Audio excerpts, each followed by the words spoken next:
சமயம் உண்டாகி இருக்கு. இதுக்கப்புறம் அந்த சமயம் மகாயானா, ஹீனயானான்ற 2 பகுதியா பிரிஞ்சிருக்கு.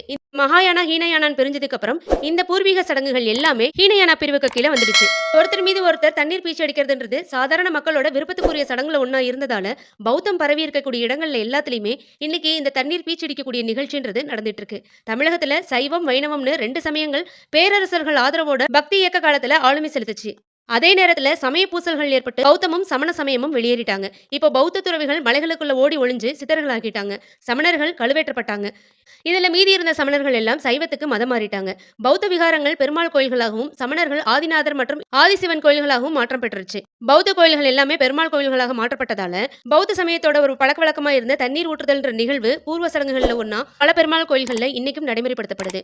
பௌத்த சமயம் முழுசா பரவி இருக்கக்கூடிய தாய்லாந்துலயும், இந்தியாவோட வடகிழக்கு மாநிலங்கள்லயும் தண்ணீர் பீய்ச்சக்கூடிய இந்த சடங்கு இன்னைக்கு வரைக்கும் நிகழ்த்தப்பட்டுட்டு வருது. தமிழ்நாட்டுல மதுரை வைகை கரையில் உள்ள பெருமாள் கோயில்கள்